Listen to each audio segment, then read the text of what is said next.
আজকে কিন্তু পশ্চিমবঙ্গে 2026-এর বিধানসভা ভোটের প্রথম দফার ভোট কমপ্লিটেড।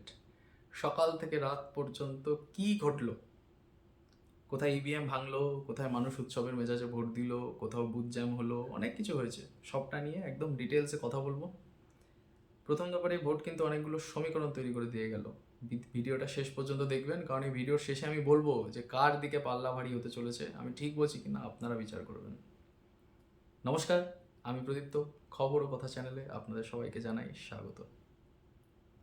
প্রথমেই আসি পার্সেন্টেজের কথায়। আবহাওয়া দপ্তরের রেড অ্যালার্ট আর প্যাচপ্যাচে গরমের মধ্যেও মানুষ কিন্তু হার মানেননি। আজকে বিকেল 5টা পর্যন্ত ভোটের হার ছিল প্রায় 75 থেকে 80%।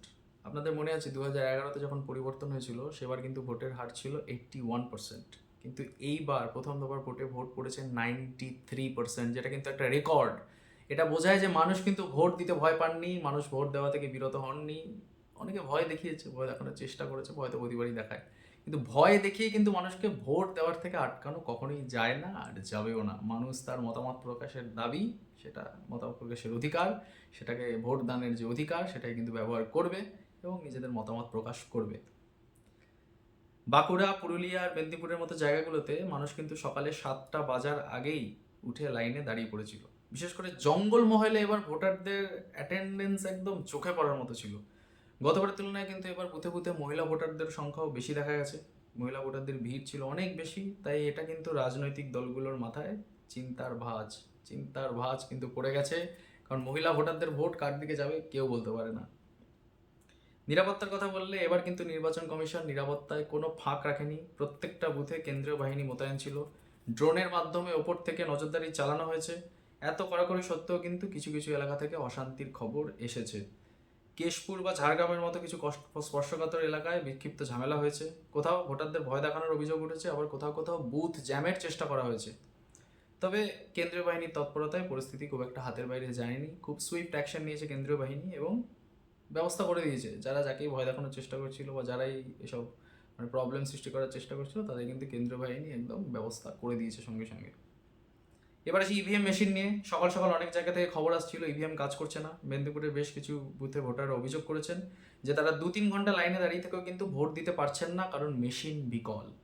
এরকম হলে কিন্তু সব থেকে বেশি কষ্ট হয় বয়স্ক মানুষদের। বয়স্ক মানুষরা এই চরম গরমের মধ্যে এত ঘন্টার পর ঘন্টা রোদের মধ্যে দাঁড়িয়ে থেকে তাদের কিন্তু সানস্ট্রোক হয়ে যাওয়ার একটা সম্ভাবনা আছে।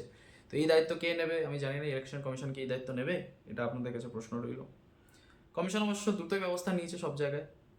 কিছু কিছু জায়গায় ভোটার স্লিপ পৌঁছায়নি বলেও মানুষের মধ্যে কিন্তু ক্ষোভ দেখা গেছে।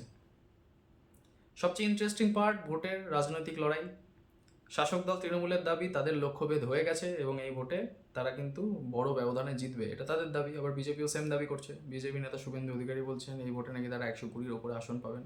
যাই হোক, এই প্রথম দফার ভোটেই 120-র ওপরে তারা আসন পাবেন, এটা তার দাবি। মোট কথা সমস্ত পার্টি কিন্তু মাটি কামড়ে পড়ে আছে। ঠিক আছে, প্রত্যেকটা পার্টি সমান লড়াই দিচ্ছে। তাহলে এবার আসল প্রশ্ন হচ্ছে যে জঙ্গলমহলের ভোট কার দিকে গেল, কুর্মী ভোট কার দিকে পড়লো। এইসব প্রশ্ন কিন্তু উত্তর আমরা এখন বলতে পারবো না। যে যাই বলুক তার দিকে এত ভোট গেছে, এর দিকে এত ভোট গেছে, ওর দিকে এত ভোট গেছে, যতই এক্সিট পোল হোক, অ্যাকচুয়াল অ্যান্সারগুলো কিন্তু এখনও ইভিএম মেশিনেই বন্দি। ভোটের রেজাল্ট বেরোনোর আগে আমাদের এই ব্যাপারে মতামত করা কিন্তু উচিত না, কখনোই উচিত না। তবে একটা জিনিস একদম শিওর যে প্রথম দফার এই হাই ভোল্টেজ ভোটগুলো কি বাকি দফার কিন্তু একটা টোন সেট করে দিয়ে গেছে। যে প্রথম দফায় এরকম হলো, বাকি দফাগুলো কীরকম হবে আমরা কিন্তু এখন থেকে বুঝতে পারছি।